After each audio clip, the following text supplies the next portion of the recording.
Good afternoon. Welcome, everybody. And I would like to introduce Dan Sherwood and Joel Turney to make their annual report on our pipeline and rail safety programs. And again, thanks for joining us to all of our guests, and I'll turn it over to you, gentlemen. Mr. President, I just want to let you know this is Vice President Fielder and I'm attending remotely. Well, welcome, Vice President. Are there any other guests online? Okay. Thank you.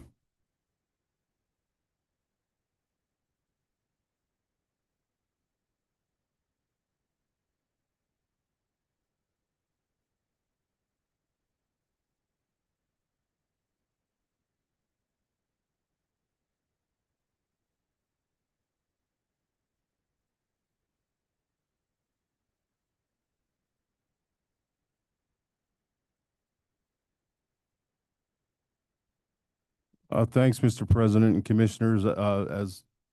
As we had slated, this is the yearly review of the pipeline safety program. We chose a little different format this year than in the past.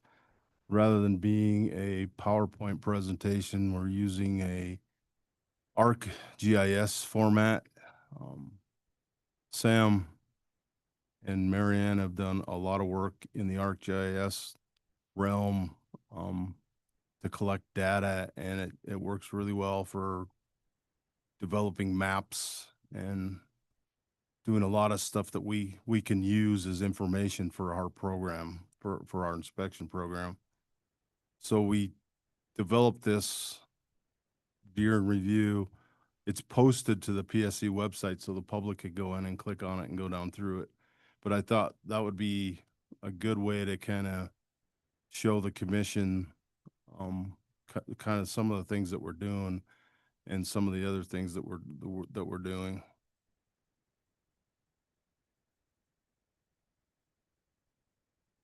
So this is a map that was developed just showing that there's thousands of miles of pipelines buried in the state. And these are all the not all just the gas transmission lines, and these are not just all the pipelines jurisdictional to the commission. These are all the pipelines. These would be the liquid lines, the crude oil lines, the natural gas pipelines, abandoned pipelines, just kind of an overview of everything that really sits out there.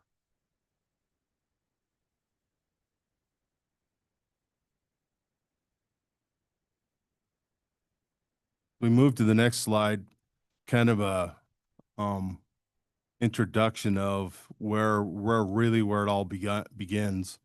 And this is a map of a gathering field. This is basically where the gas begins, where it starts, where it comes. And before it's put into a transmission line, it's gathered in these gathering fields. This historically was not a jurisdictional to the pipeline program, but it did become jurisdictional roughly in about 2022. It took us a good year and a half and Marianne's done a lot of work on trying to actually figure out who our gathering operators were, because they've never been jurisdictional to us. And when the regulation passed, we had to work to try to find out who's jurisdictional gathering, who's not jurisdictional gathering. There's a lot of gathering in Montana. There's many miles of gathering in Montana, but most of it is what's considered type R gathering, which means that we don't have to inspect it. They just have to report it to us. And the gathering regulations came about, a lot of it because of the Marcellus Shale and the Pennsylvania play, where there's huge gathering lines. They're as big as a transmission line running at high pressures, and that's why they decided they needed to be looked at.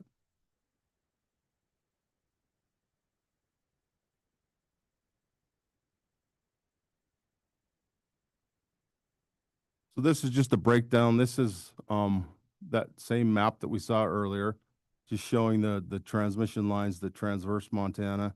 Roughly, I'm going to say jurisdictional pipeline, there's roughly 2,700 miles of pipeline that we look at. This would be the Northwestern system over here. This would be the WBI system over here. We do not have jurisdiction on the WBI system, but we do, as a program, inspect all this Northwestern gas transmission system. We also have a little 9-mile transmission line that's jurisdictional out in the eastern part of the state. And we have a separate one that Northwestern owns that's up outside of Havre.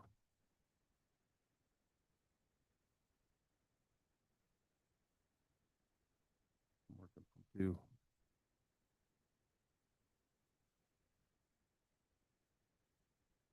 WBI is jurisdictional, but the commission only does intrastate natural gas pipeline safety. So we only look at the pipelines that are within the state. Anything that's interstate or anything that's liquid, an oil line or a refined products line is taken care of by PHMSA. They have the safety jurisdiction over that. So WBI is an interstate pipeline because it moves between North Dakota, South Dakota, Wyoming, Montana. So it's not jurisdictional for us.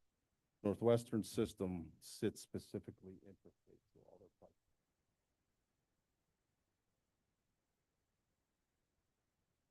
With PHMSA, we have a really close working relationship with PHMSA.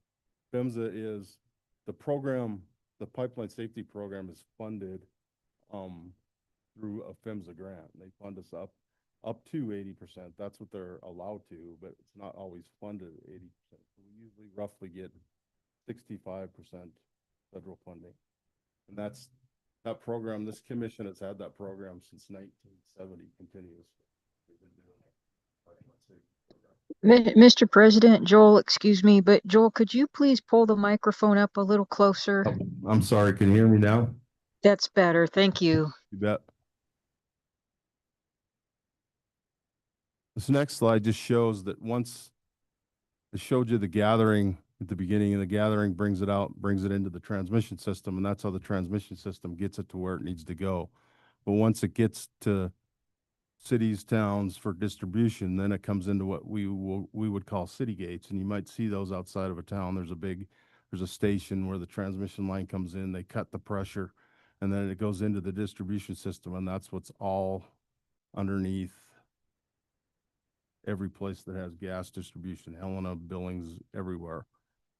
Comes out of the gate station at a lower pressure into the transmission system, or into the distribution system, then goes on and goes into the service lines that are going to each individual house or business.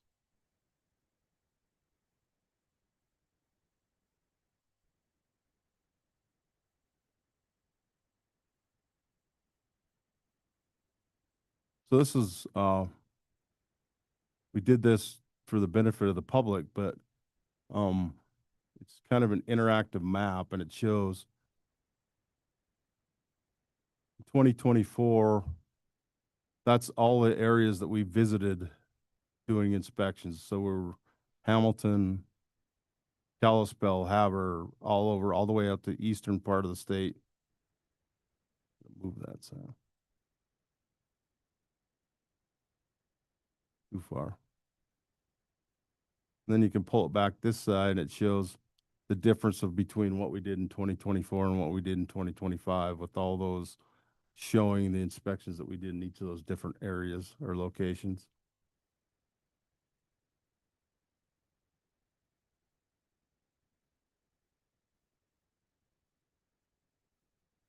So in 2025, we inspected 9 different gathering operators. So that's what I was telling you, the gathering operators are new. And so we're just basically finding our footing with the gathering operators, figuring out what they have and what they need and where they are physically located. So we were able to make contact with 9 of the gathering operators, 4 interstate transmission operators. So we saw all of our transmission operators and 12 of our local distribution companies. And that amounts to 42 different operating areas. So, because Northwestern Energy, for example, has 1 operator, but they have 12 different operating areas that we have to go to.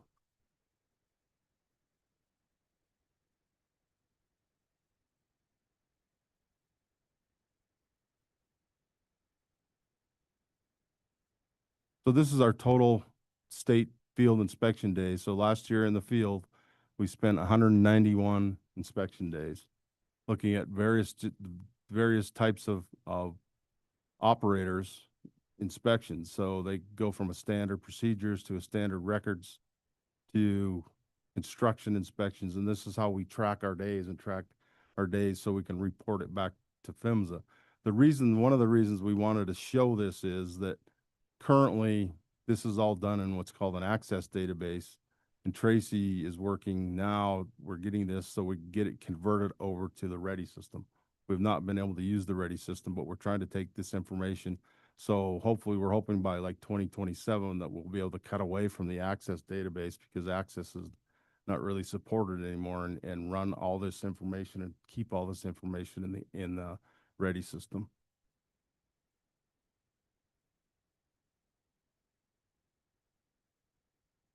So this shows our staffing. I use this when I report back to PHMSA, the hours and stuff that we spent. As we can see here, over here, Sam spent 75% of his time solely in the pipeline program.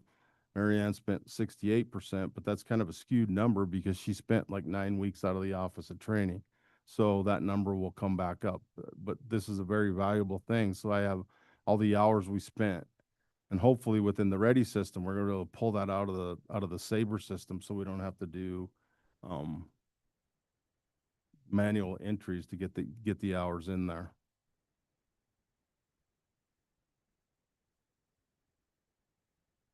This is another tool that we've developed that shows, it's another tool we're using, just kind of shows our hours for everybody.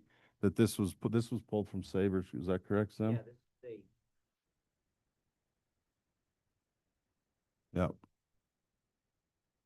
And this is probably that's what's gonna be pulled from the Sabre system into the Ready system, so we can move those hours from the Sabre system into the Ready system, so we have those hours for the correct reporting that we need.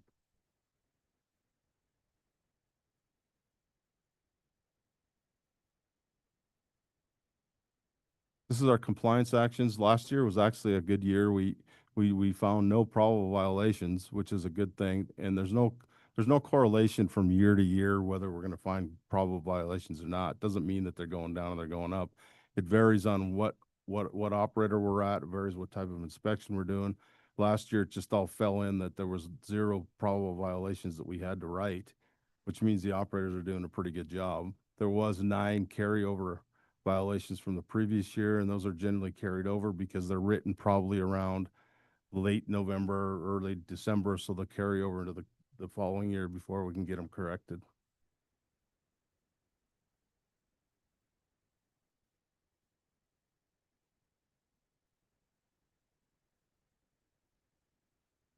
This is another valuable tool that we use. This takes all the data going back as far as 2016. And so under our certification, we need to inspect everybody on a 5-year rotation other than our LNG facility, which has to be done on a 2-year rotation with each type of inspection that we need to do.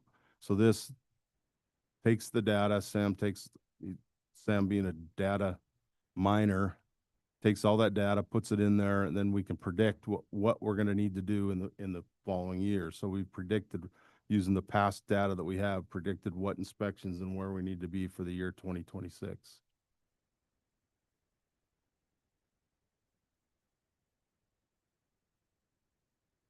So these are just a few pictures that we take when we're out in the field. This is actually a plastic line. This is, if you were in the presentation yesterday with Sam, he had some props.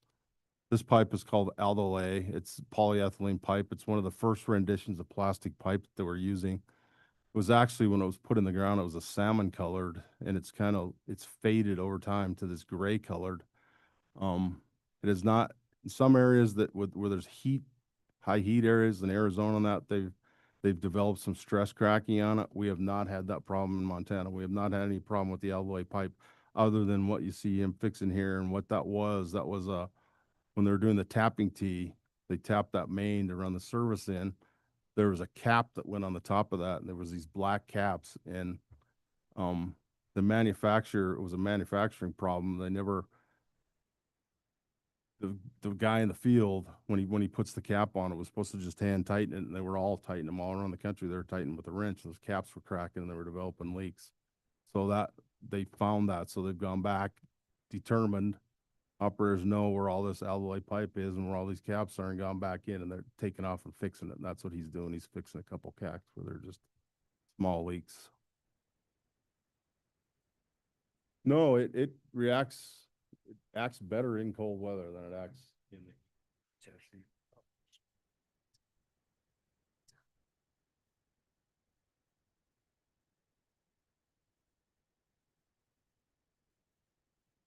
This is another one. This was Sam and I were in Fairfield. This was a violation.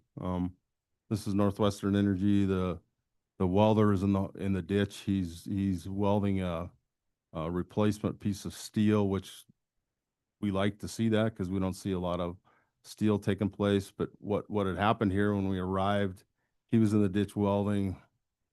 His partner was over here somewhere, and there was no fire extinguisher, which means that they're violating their own procedures, because their procedures call for when they have a welder in the ditch, they have to have a person standing there, and they have to have a fire extinguisher readily available. So we wrote them a letter of concern on that, Sam. So the letter of concern means we're going to go back. We'll go back and see this same crew this next summer, and we'll make sure that they've corrected what they were doing wrong. Their supervisor was there, and she basically corrected it on the spot, but we'll go back and spot check them again.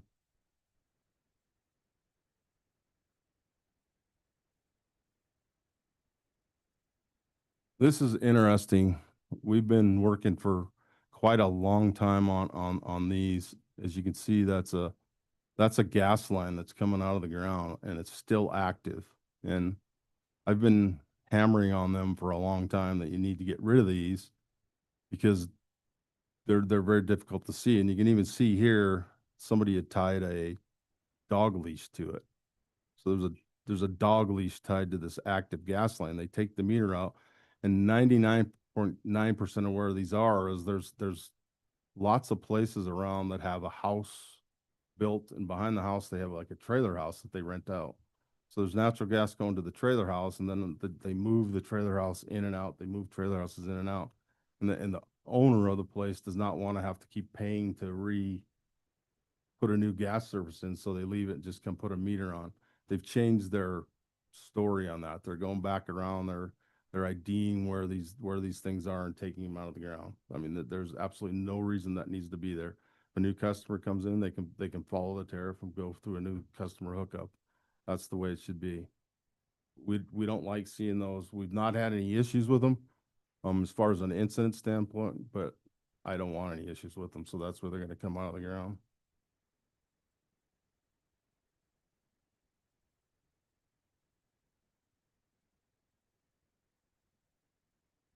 So this is actually a well in Cobb Field, north of Cut Bank, Northwestern Energy storage field.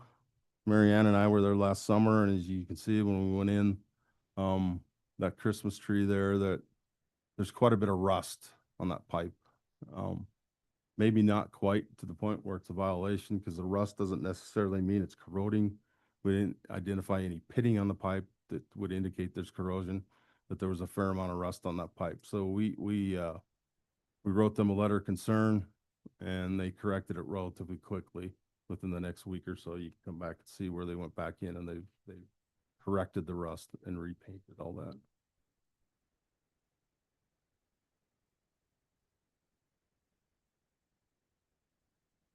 So this is really where it all begins for Northwestern Energy. This is mainline compressor 1, which is right off the highway there in Cut Bank. This is where all the gas, gathering gas, Canadian gas, all comes in to where they compress it to put it in their main 16-inch pipeline. So that's a very big room with all different types of gas coming into it from various sources.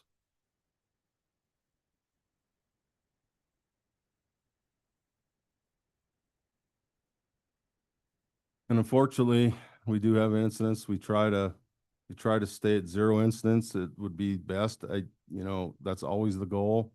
Sometimes it doesn't happen. This was a house that had blown up. It was January 24 in Missoula, correct, Sam?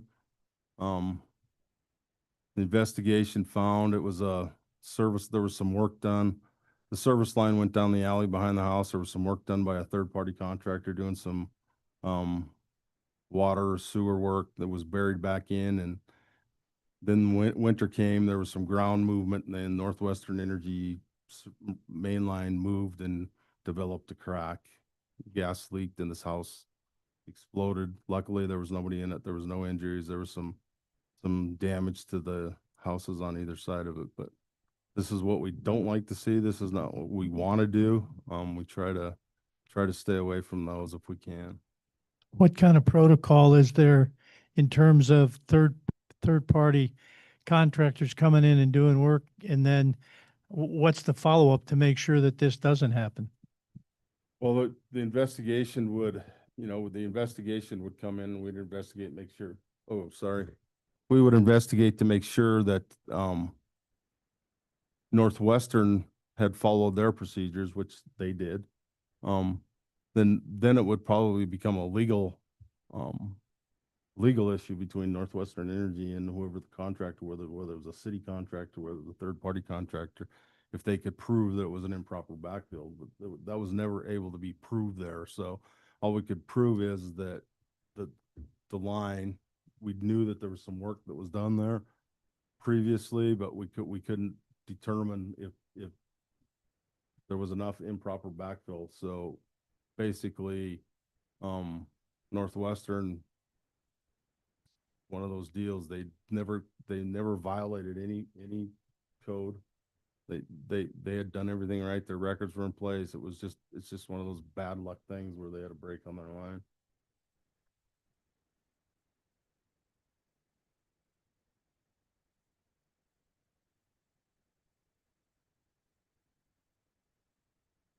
Coming down to the end. This is just a picture taken. This is at a city gate outside of Billings, where WBI, which I talked about earlier, we don't have anything to do with, feeds into an MDU city gate. Just kind of showing that natural gas is, it inherently dangerous, right? But it's very safe. It's a very safe fuel. It's a very good fuel, and if it's taken care of and done right, it can be a very safe fuel and a good resource. That's all I had. Thanks, Joel. Mhm.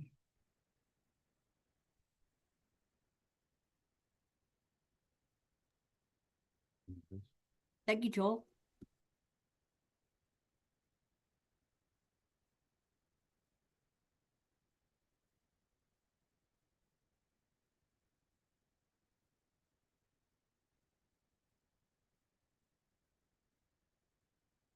All right, Mr. President, Commissioners, Dan Sherwood. I'm the Railroad Program Manager, here to give a quick update on the railroad program for 2025. Start off with an overview of the railroad system in Montana. Montana has 6 freight railroads comprising 3,680 track miles. Of those track miles, BNSF is the largest railroad, with the assumption of the Southern Line, which was formerly the Montana Rail Link.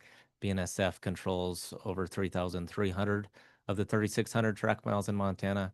Union Pacific is the other Class 1 railroad operating in Montana. They operate from the Idaho border up to the Port of Montana in Silver Bow. And then in addition to that, there's 4 short line railroads, Dakota, Missouri, Valley, and Western, which operates just barely in the northeastern part of Montana from North Dakota. Butte Anaconda Pacific from Anaconda to Butte. Mission Mountain up in the Eureka area, and then Central Montana Railroad near Lewistown. And then in addition to that, we've got 1 passenger railroad, Amtrak, that operates on the northern line of BNSF, and they run 2 trains a day on the Empire Builder, 1 east and 1 west. This slide shows some of the intrastate commodities traveling through Montana. So interesting that the number 1 and number 2 commodity terminated in Montana are both hazardous materials, 2.3 million tons, with a combination of petroleum products and chemicals. And then for originating products, petroleum products are the number 3 highest carload produced out of Montana, 2.9 million tons. And then what this slide is not showing is any interstate commodity flow, but quite a substantial intrastate hazardous material that's originating and terminating in Montana. This slide shows a comparison of some of the western states that participate in the FRA 212 program. Track miles for Montana being 3,680. And then the slides at the bottom show the 212 programs and how they're broken out in disciplines. So Montana now has MP&E, track, and operating practices, which I'll get to in a minute here. But this is a breakdown in comparison to some other Western states that participate in the 212 state partnership program. So we had an expansion in 2025. I'd like to thank the last session's ETIC interim committee for the work that they did in the foundation of creating a draft bill to expand the railroad program and comply with the recommendation of the 2014 legislative audit that recommended that the railroad program expand to be better aligned with the other states' participation programs and to more adequately cover railroad regulation in Montana. So with the additional positions, and again, thank you to the ETIC committee and the special thanks to Representative Zolnikoff for being able to get it funded through amendment onto the House floor into House Bill 2. We're appreciative of it and believe that there's merit in the expansion. And so we're grateful for the work that was done to allow it to come to fruition. So with the additional 2 PBs, we hired 2 new disciplines, and the Montana Public Service Commission elected to hire a operating practice inspector and a track inspector in compliance with the recommendations of the 2014 legislative audit and in line with the data trends that show track and human factor number 1 and 2 causation for derailments in Montana and across the nation. So we were able to fill our operating practice inspector on October 6th, and then we filled the track inspector on September 8th. So both those positions have been filled. This is an overview of the current program now. I'm Dan Sherwood, the manager. I'm also certified in the MP&E discipline, and that means mechanical inspections of cars and locomotives. So I am based out of Helena, and I cover mechanical inspections in Western Montana in addition to my manager role. We also have Dave Jackson, certified in motive power and equipment, based out of Billings, Montana, and he covers mechanical inspections in Eastern Montana. Chris Smith is our new track inspector based out of Manhattan, Montana, and he will have statewide coverage. And then Brian Ross is our new operating practices inspector based out of Billings and will have statewide coverage. Our track inspector has onboarded and is approximately 43% completed with his on-the-job training. So anytime that you bring somebody into the FRA or into a state partnership program, there's a required federal certification process. And so what that means is you're working with certified federal or state inspectors to complete the rigorous, typically 6 months to 1 year process of becoming certified. And then at the end of that certification process, you'll be have to complete a final exam in front of the supervisory specialist of that discipline. So he's about 43% of his way through that process, and just last week completed his general fundamentals FRA course in Pueblo, Colorado. Our OP inspector came from the Federal Railroad Administration. His background most recently was the supervisory specialist in the operating practices discipline. So he brings a lot of experience. He directly oversaw the 9 operating practices inspectors that were in District 8, which is comprised of North Dakota, South Dakota, Montana, Wyoming, Idaho, Oregon, Washington, and Alaska. So he had a lot of territory and brings with him a wealth of experience in the operating practice discipline. So a quick summary with some of the statistics from 2025. So these statistics are primarily motive power and equipment because of the time frame for getting the PVs funded and hired was really toward the end of the year. So these numbers do have some operating practice and track statistics, but it's primarily going to be from the two motive power and equipment inspectors. So we performed 289 state inspections in 2025, 54 additional inspections joint with the Federal Railroad Administration, identified 2,148 defective conditions, and issued 6 civil penalty violations. So the reporting for the railroad program, we operate through a federal software system called RISPIC, and we fill out 96 reports for every inspection that we process. And this is basically a snapshot of what it looks like when the railroad receives the inspection report. This is the first page of a 4-page report.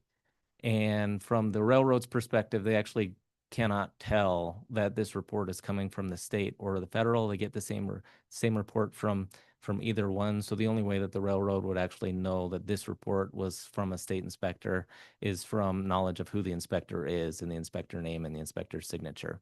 But I think that's good because it shows that co-equal authority between state and federal. We really are operating under the same authority that the Federal Railroad Administration has. We're enforcing federal regulations and equal to the FRA and our enforcement authority. So the level of inspection enforcement that we have, the first ability we have is what's called a comment. And so we will give a comment in the event that there's something that maybe it has not met the threshold to be minimum required safety standard. So an example would be if we're looking at a flange on a tank car, 7/8 is the minimum safety standard. So when that flange gets to a minimum thickness of 7/8 of an inch, we can take a federal defect. But we also have a gauge that shows us AAR, American Association of Railroad defect, at 15/16 of an inch. And so we can give a comment to the railroad, let them know this wheel is about to be federally thin. It's about to be a federal defect. It's not quite to that level yet. And so the railroad gives them advance warning. And the next time that car is in the shop, they can go ahead and preventively replace that wheel, because the next time that wheel is inspected, if it is at that federal level, the car cannot move from whatever siting or location that inspection is performed. If it has a federal wheel, they have to send a carman in a road truck with a wheel and change out the wheel online, which is much more cost prohibitive to the railroad than just doing it in the shop. So it's almost like it's advantageous both from a regulatory perspective and from the railroad's perspective, because it's giving them advance warning before it hits federal level. The next level of enforcement that we have is a defective condition. This is almost 95% of what we're actually taking on our reports. This is when it has become a federal defect. And so a defective condition, when we take one of those, there has to be a repair done. So this could be anything from a defective wheel, a low drawbar on a locomotive. It could be a loose bolt on a joint bar on track. It could be an operating practice defective condition, but there has to be a remedial action once that condition has been identified. The next level would be a civil penalty violation, which is kind of the next level of enforcement if we're not getting compliance with a defective condition. So a number of things can trigger a civil penalty violation. One would be on the mechanical side, if a locomotive were to be released out of a diesel shop with defective conditions and it's being inspected post-release, that's an egregious violation because it should have been repaired in the shop. It shouldn't be leaving the shop with a federal defect. And then the other time that we would use a violation would be in areas of non-compliance. So if an operating practice inspector is at a facility and notices a violation of 49 CFR 218 subpart F violation, and then he's back in that yard the next week and he's observing the same crew, performing the same non-compliant condition, whatever that is, then we would step that up to a violation. Recently in the Billings yard, I've got an example later on of a track violation, and when it just reached the next level of non-compliance where we had to use that other enforcement method. Next one is special notice for repair. And this would be maybe if we see a systemic issue with a freight car, special notice for repair requires the railroad to give notice of remedial action. So they've got to notify us. It goes to the executive level of the railroad, and they've got to respond with what their remedial action is to repair the systemic issue. And then the last one is individual liability, where we've got the ability to send a monetary fine to an individual of the railroad. It's not very common, but it can be utilized if you've got, for instance, a car shop foreman that's that's willfully releasing cars out of a car shop knowing that they still have defective conditions, just trying to hit a performance metric. Or a train master that's telling a train crew to circumvent regulation because they're trying to move trains. That would be an example of somewhere we might use an individual liability. For the mechanical discipline, last year we identified 494 freight car safety standard defective conditions, 371 locomotive defects, 355 safety appliance defects, and 345 brake system defects. This is just a quick overview, just a few slides to kind of give you an idea of what we're finding out in the field. So these all are similar defects where their brake shoes are obviously either missing or completely worn to the backing plate and into the brake head, resulting in ineffective braking. Continued with 232 defects. This picture on the left shows brake rigging that is missed. The cotter key has fallen out and the pin has fallen out. So not only does this car have ineffective brakes for 4 wheels of the car, 50% of the braking is not doing anything. But in addition to that, not having the pin, insecure brake rigging could potentially cause a derailment if that rigging were to fall and get caught up on a light car and interact with a crossing. It could actually lift the wheels up off the car and cause a derailment. The picture on the right is an insecure brake pipe. And so brake pipe operates on a train going from the front of the train to the rear of the train as a supply signal to operate the automatic brakes of the train. And so any interruption in that brake pipe continuity, if that brake pipe were to become disconnected because it's insecure, could cause unattended separation, the train go into emergency brake application, and could, depending on the makeup, the buff and draft forces, potentially cause a derailment as a result of that. So picture on the left is a freight car spring. So freight cars are built out of three-piece frames, essentially, with a bolster that sits in the center of the car and a pin and a center pin that articulates as the car is negotiating turns. One of the things that we're looking for is any binding that could cause a stiff steering, because if there's a stiff steering component on a freight car, it can cause wheel climb and cause a wheel climb derailment. The picture on the left is springs obviously missing and shifted, so federally defective if there's 2. That's another example. We'll take a comment if there's 1 shifted or missing. This has numerous, so we could take it as a federal defect. And the potential ramifications of this not being addressed could be a harmonic balance derailment because the car's suspension is not operating as intended. The middle picture was taken in Helena, Montana, and that's defective Timken bearing on a locomotive. And similarly, the picture on the right is on a loaded hazmat car in the port of Montana. A Timken bearing defect was the infamous defect that caused the East Palestine derailment that we have all heard of. These are some wheel defects that we identified. Picture on the left is a shell. Picture in the middle is egregious shell. And so the impact the shell can have, especially in colder temperatures, if there's any rail pre-existing defect, like a pre-existing vertical fracture in the rail, when either a flat spot or a shell of the wheel impacts that rail, it could potentially break the rail the rest of the way, cause a broken rail derailment. And then the picture on the right is an FRA thin flange. A thin flange has the potential to pick any gap in a switch point and cause a switch point derailment.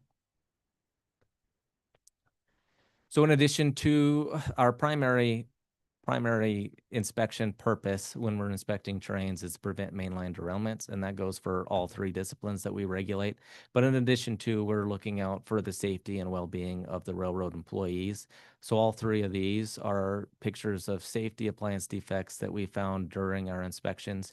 As you can see, there's a lot of potential for a train crew to be riding on the end of that sill step on a shove move and not know that there's anything wrong with that sill step. If that sill step breaks during a shoving move, there's potential that he falls off the car and gets run over, and it ends in a switching fatality. For the track discipline, so as mentioned earlier, our track inspector is in the on-the-job training program. So all of his inspections right now are joint with the Federal Railroad Administration. He performed 31 track inspections joint with the FRA in 2025, identified 267 defective conditions, 1 violation in the Billings Yard for multiple missing rail fasteners. In addition, identified switch point defects excessive vertical movement from inadequate ballast, loose joint bars, missing bolts, loose braces, loose missing frog bolts, guard check gauge insufficient, as well as tie defects. This is a picture of the Billings violation that was issued on the 12th of November. And I won't go too in depth with this violation, but I would bring your attention to the yellow arrows on the left. And what those yellow arrows are pointing to are ribbons that were actually yellow ribbons at one point when the railroad first identified the defective condition.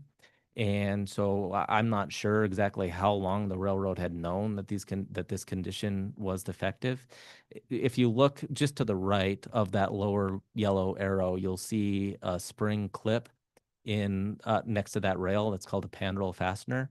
And so all of the other clips there are missing that spring steel clip fastener. And so there's 7 missing on the left, 5 missing on the right, for a total of 12 and 1 turnout. So that was a defective condition. It was first noted by our track inspector and the FRA in October, on the 8th of October. And then they did a follow-up inspection in November and identified that the defect had not been repaired. So they have 30 days for this defect to make the repair. And so that, as mentioned earlier, is the time that we will go to a civil penalty violation and issue a monetary fine to the railroad to gain compliance, because this defect should have been repaired upon notification from the FRA in the report. Operating practices discipline. So there was a little delay once we got our OP inspector onboarded due to the federal government shutdown and a transfer of credentials from the federal to the state. We had to get his inspector ID number transferred to the state. So there's a little bit of delay. So he actually wasn't fully onboarded and performing inspections until December. In December, he performed 13 inspections and identified 3 defective conditions in operating rules subpart F, and then locomotive inspections in operations and locomotive safety appliances. So these are just some of the inspections that, or the defective conditions that he identified during his first 20 days, essentially, in the position. The first one is a derail that has a lock equipped and not in the locking position.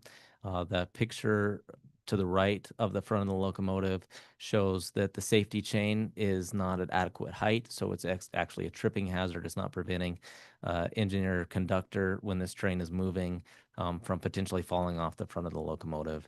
And then the picture on the right is a safety appliance, and part of that operating locomotive inspection during operations, the safety appliance shouldn't have anything obstructing them. Montana accidents in 2025. So this is just some of the statistics that we're going off of for our inspection plan for 2026. Yellowstone had 2 human factor derailments. Cascade County had 2 track derailments, and then there was 1 mechanical derailment in Flathead County. And this is an accident cause summary going back to 2021. And as you can see, it's kind of in line with the rest of the nation, human factor and track kind of leading the way. We did have an increase, unfortunately, in the accidents in 2025, year over year to 2023. And so 7 human factor, 5 track, 4 miscellaneous, which oftentimes that's weather related, and our 1 mechanical 2025 derailment. And that is it for the railroad summary. Thank you, gentlemen. Does anyone have questions for either of these two? I think they've been keeping up with those all along. What's the turnaround time when you find a defect or find a violation?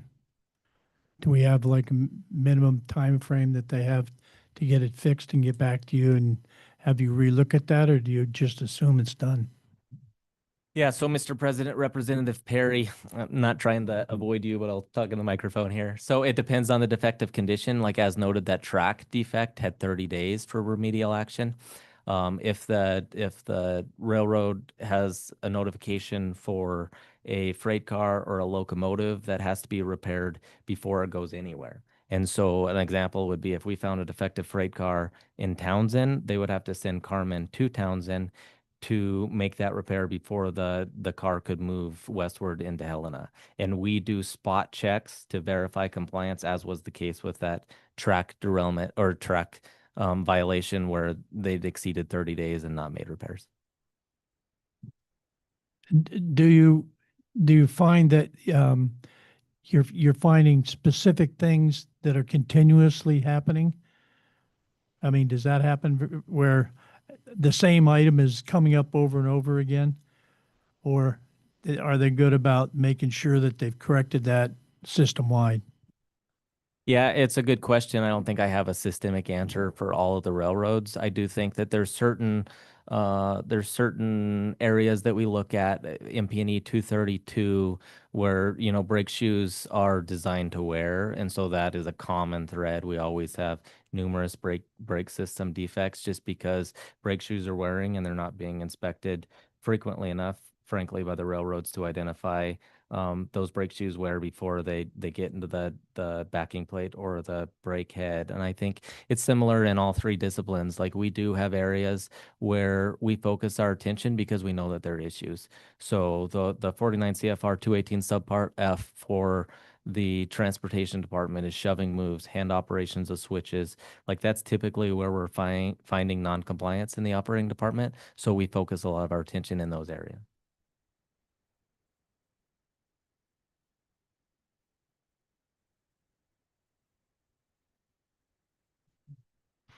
Well, thank both of you gentlemen for the presentation, and you and your divisions for all of the hard work you do taking care of your respective pieces of this. So again, thanks for that, and it was educational for guys like myself. So appreciate you.